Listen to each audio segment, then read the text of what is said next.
Chapter 15. March became April, and a couple of days at Bobby's house turned into a week. For the first 24 hours, Evan gave himself permission to brood and brood.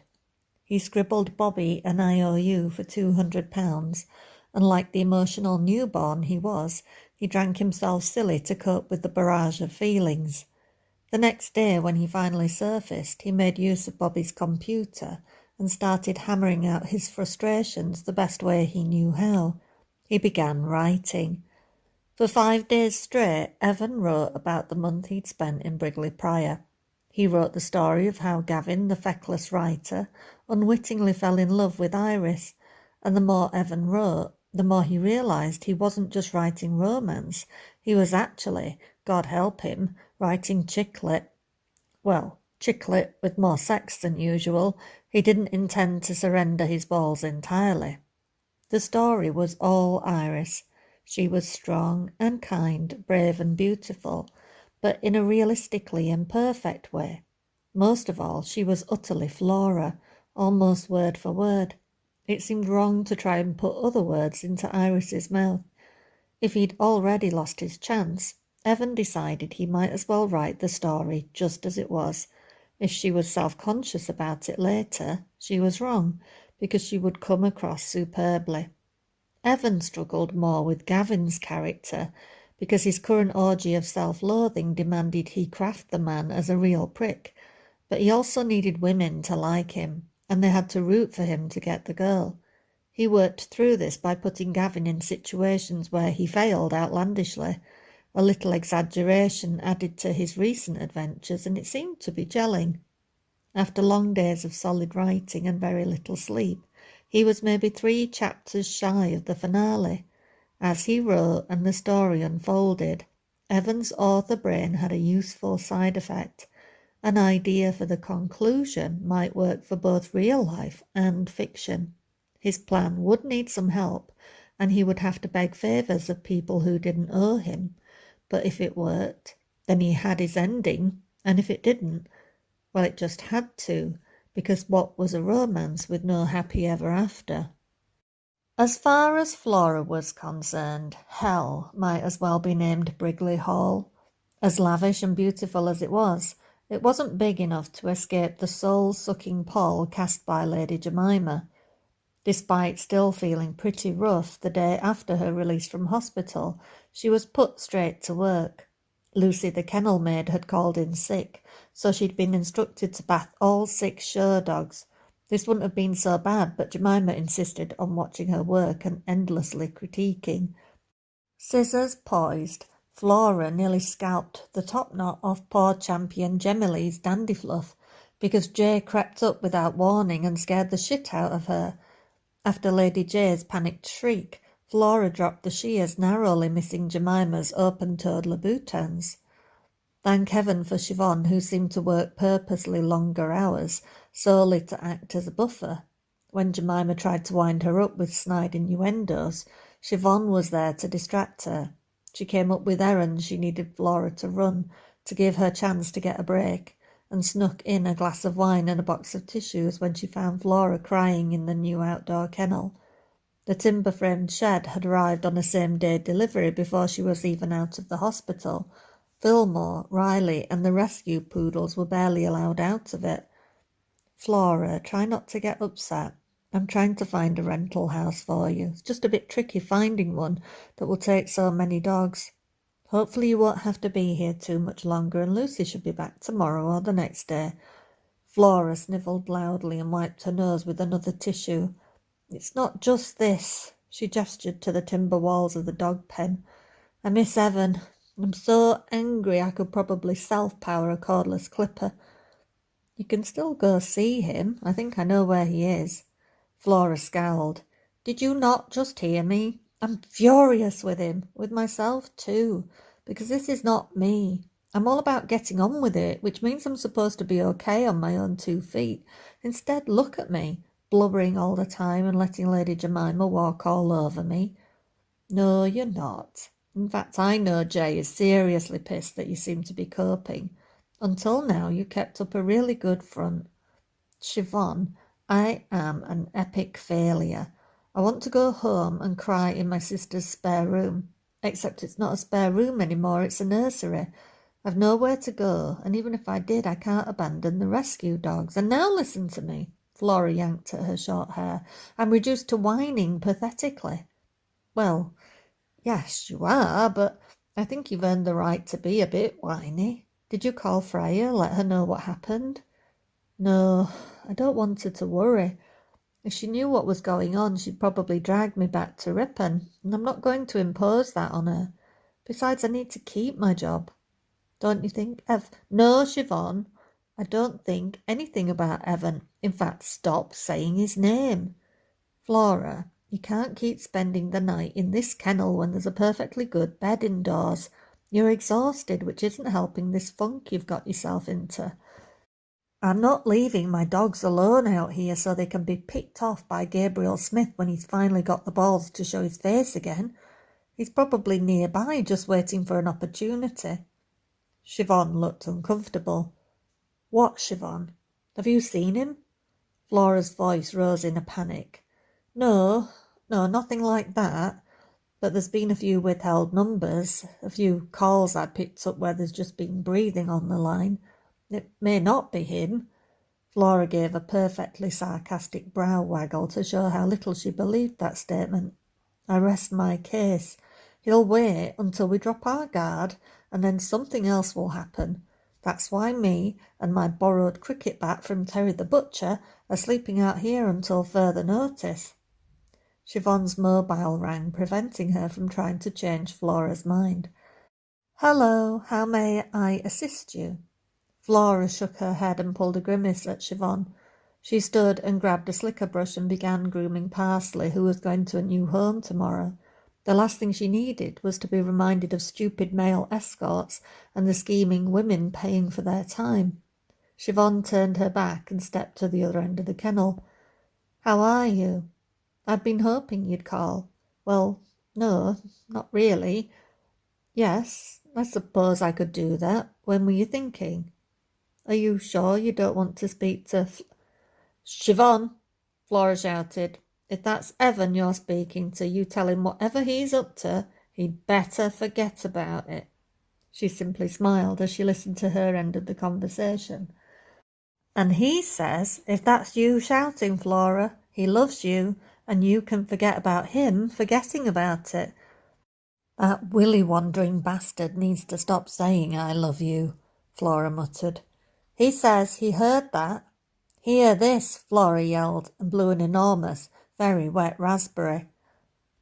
Evan's chuckle was loud enough to hear from where Flora was standing. Siobhan wound up the call and said, OK, I'll be there. What was that about? Flora demanded. He doesn't want you to know, although I suspect he just wants to find out what's going on and to make sure you're OK. Siobhan, I mean it. Don't encourage him to get any more involved. He needs to go home. You tell him that from me. Flora, your inexperience with men is showing. Haven't you ever noticed? You can't tell a man anything. Friday night at 8, a full 7 days after the torching of the lodge cottage, Siobhan, Evan, Fiona, Bobby and Lucy were seated around Bobby Preston's dining table.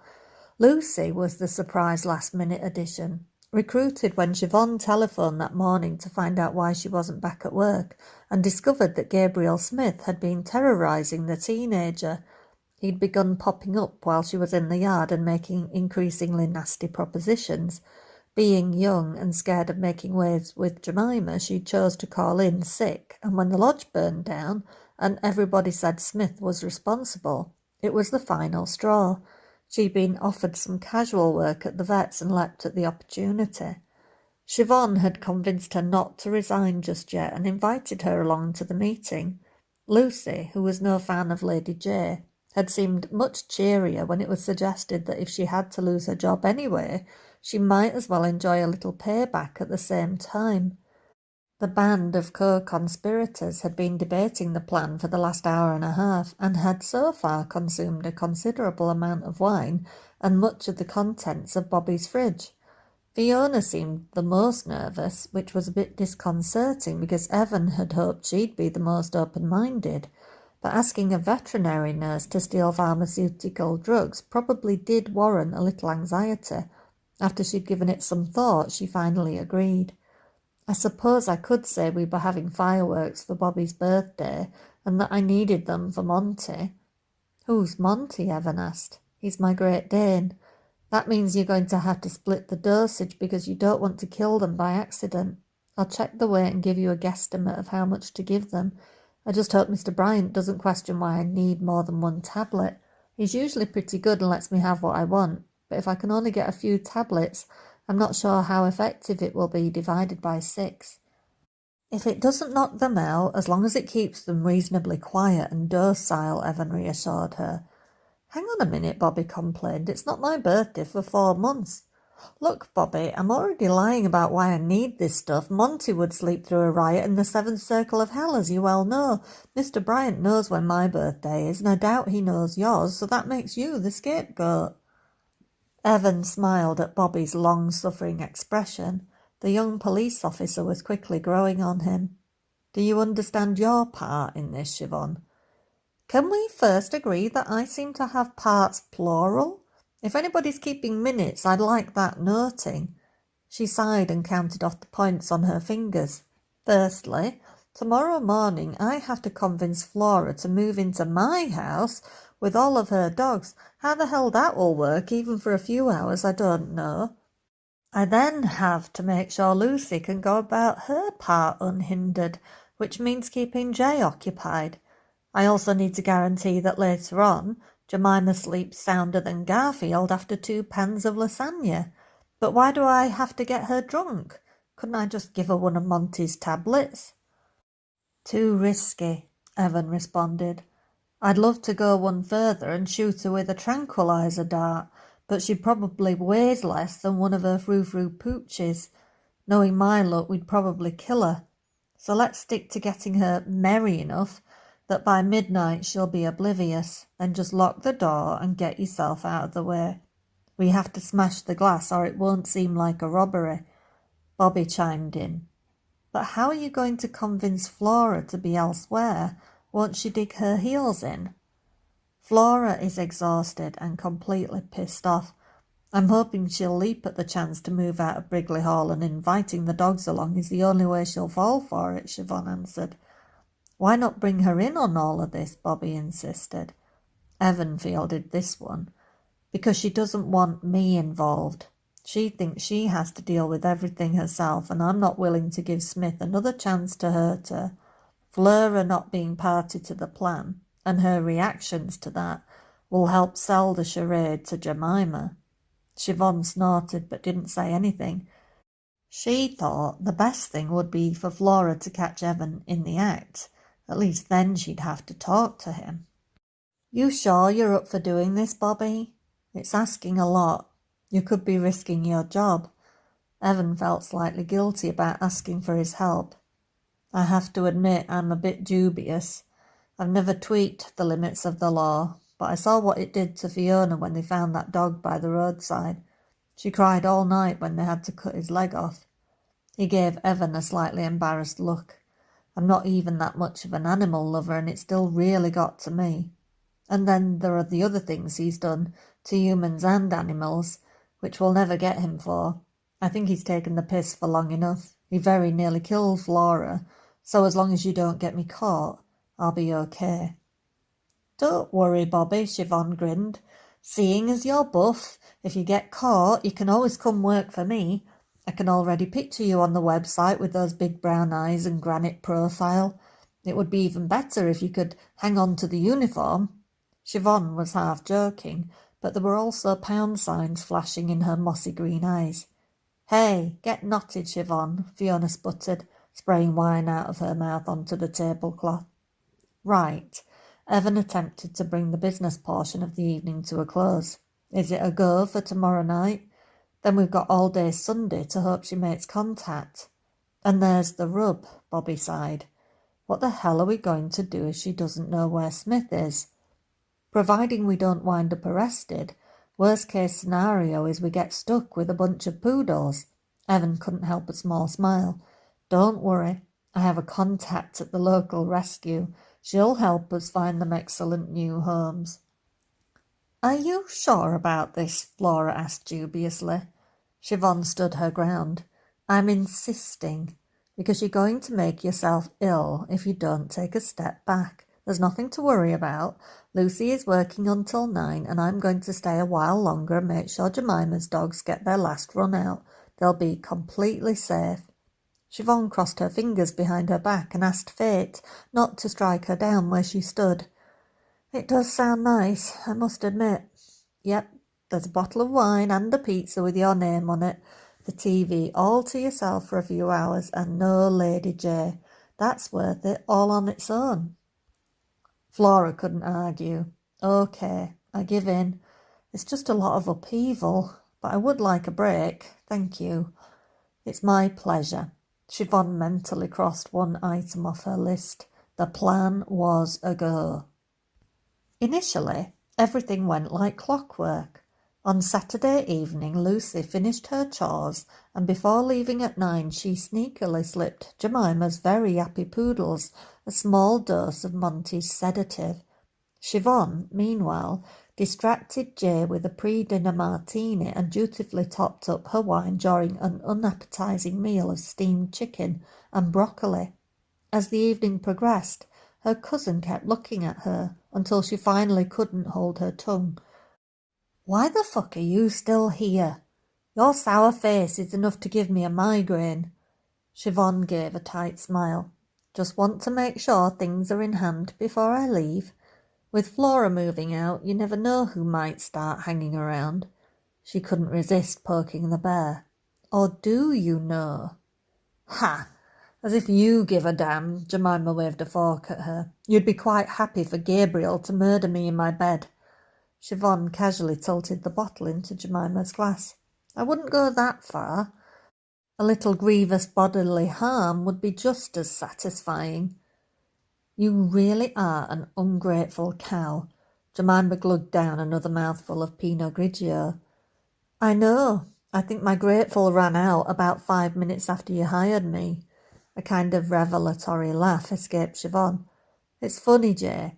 I thought I'd been battered down to the point where I didn't give a damn about anything, but it turns out I can't stand by and keep my mouth shut while your ex-husband terrorizes my friends. Right, Jemima spat. You just call me Jay for the last time. You had no business helping Flora move out of here. It suited me fine having her out in that shed with the other mongrels. She was managing to snarl and slur at the same time. You're fucking fired, Siobhan. I'm sure Lucy would appreciate a promotion. Siobhan rose to her feet and once more filled Jemima's glass. She'd gone too far, and the plan might suffer for it. Leaving the hall now at only slightly after 10 meant Jemima might still be lively when Evan and Bobby acted, but it was hard to regret not holding her tongue, not when she felt lighter than she had in months. She smiled at her in satisfaction. You might live to regret that, but I won't. Good luck convincing Lucy to downgrade from kennel maid to dog's body. Siobhan grabbed her bag and stalked proudly out of Brigley Hall, making sure to turn out all the lights as she left. It seemed like a good night to visit the pub and celebrate. She sent Bobby a brief text. I'm out of here. Good luck. Flora sat twiddling her thumbs on Siobhan's glossy leather couch. It looked beautiful, but it was less comfortable to sit on than the fancy glass coffee table. Flora knew this because she'd tried sitting on that too. Benny attempted to jump up and join her and slid straight back off with a bemused look on his pointy little snout. He looked at her plaintively when she failed to even notice. She started anxiously picking at the skin on the side of her fingernails, a bad habit that only surfaced when she was under stress. Nearly an hour ago, Siobhan had texted to say she was at the pub, and did she want to join her for last orders? Flora knew it would probably do her good, but she wasn't in the mood for being sociable at all. She picked up the copy of Vogue on the coffee table, the only thing that passed for reading material in the whole house, and flipped through it. Fashion and glamour seemed pointless to her. TV required too much concentration, so she scrabbled in her bag looking for her Kindle. It seemed the only thing that distracted her was to stick her nose in a book. A few stolen moments here and there had kept her sane at Jemima's. Bugger it, I've left it at the Hall. Flora could have cried. Since the day of the fire she'd been plagued by insomnia, and when she wasn't lying awake she was having the most vivid sex dreams about a ginger-pubed Scottish bastard. When she closed her eyes all she heard was Flora, Flora, Flora, Flora. Flora couldn't bear the idea of lying upstairs in Siobhan's guest room, brooding until the wee small hours about Evan. An image of him above her on the sofa, urging her onto all fours, flitted through her mind. She could almost feel those lovely lean muscles in his forearm pressing into her belly, the other hand gripping her hip, holding her in place while he thrust his thick 8 3/4 inch right. That's it. She shot upright, startling Fillmore laid across her feet. I'm going to have to go back and get it, because otherwise I'm going to end up sticking pins in my eyes for the hell of it. She snatched up her handbag and keys. Be good, you lot. I'll be 10 minutes. Do not bite Siobhan if she comes in while I'm gone. Anybody else is fair game, okay? To cause as little disturbance as possible, Flora decided not to pull into the driveway at Brigley Hall.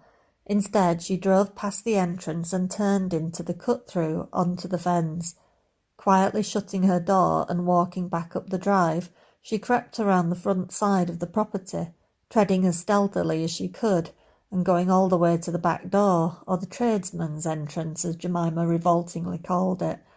As she used her key, she encountered an unusual lack of activity. There was not even the slightest woof echoing from the dogs section, and because Charmaine and her buddies riled easily, the lack of noise made the large house seem sinister.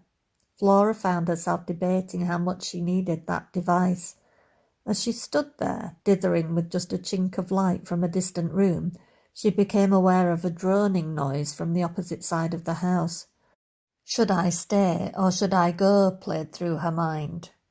Da-na-na-na-na-na-na-na, she whisper-sung, trying woefully to instill some confidence. Bum trumpets, I really don't like this. The sense of foreboding was so strong that her mind was fixating on slutty girls in horror movies or red shirts in an episode of Star Trek. Any minute now Ghostface might ring on the landline, or Jemima's ex-husband loom out of those shadows. Was that snoring she could hear, or the desperate death rattle of some unknown third party? Flora stepped to the centre island and drew the knife with the longest blade from the block. It came out with a vicious-sounding swish. Hand shaking and armed with something she had no intention of using, she crept through the room, the clack of her cheap ballet flats making her wince. There was something very wrong because still not one little person came to greet her, even though she could see the vague outlines of bodies in dog beds. Dead bodies? No, she wouldn't think about that. They were hopefully just sound asleep. Flora considered finding the light switch, but if Smith was in the house, she didn't want to alert him to her presence. She inched down the wide-open corridor. Somewhere outside there was the slight squeak of a vehicle braking. By this time, Flora wasn't sure if it was her imagination, but it seemed like the engine was idling. She reached the living room, knife outstretched, and didn't know whether it was a relief to make out a snoring lump in the muted lamplight. The noise was more garbled now as dreamy, muttered oaths rose from the body. Flora puffed out a sigh of relief and relaxed her knife hand.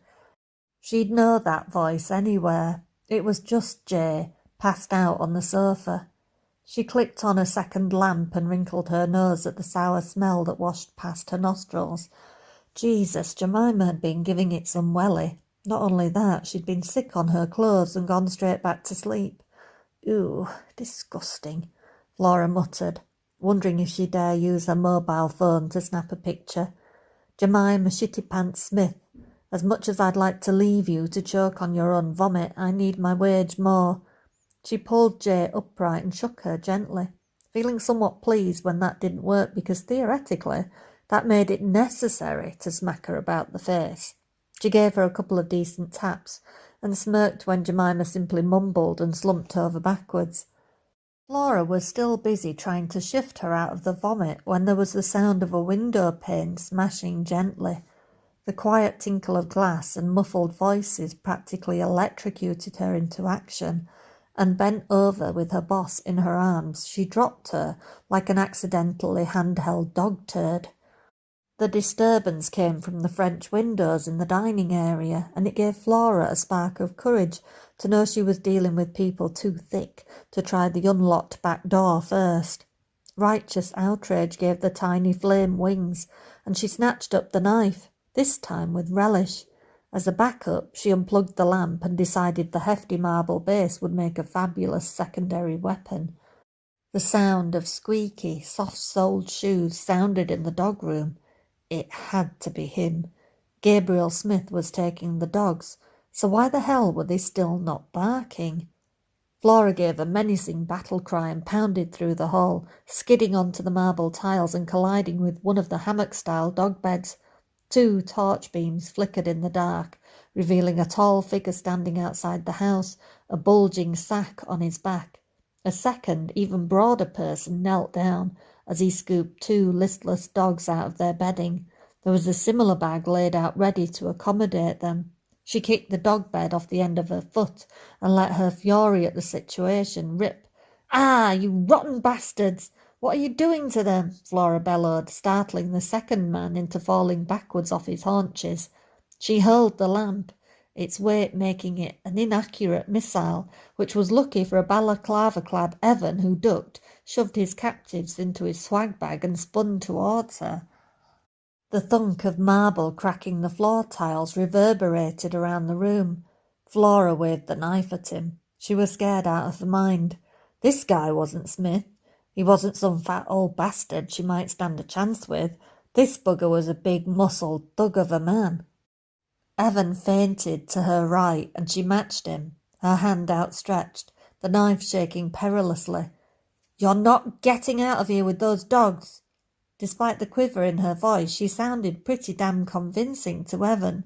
She lunged at him, and he leapt backwards, the knife snagging a hole in his black jumper. He looked down to check out the damage. A big mistake because she sliced at him and scored a direct hit. Luckily though, even fired up on adrenaline, Flora was not really cut out for assault and battery. Evan swore as a shallow wound opened up on his ribs. "Christ almighty!" Flora shuddered. "Oh, shit! Sorry, I stabbed you. I can't believe I just did that. What am I saying? I'm not sorry. I'm a badass bastard stabber." The effect was lessened when she grabbed her stomach and tried not to retch. "Oh, shit, that was gross." She shook it off and waggled the knife. "But you're not taking those dogs, you frigging arsewipe. I'll do it again if I have to.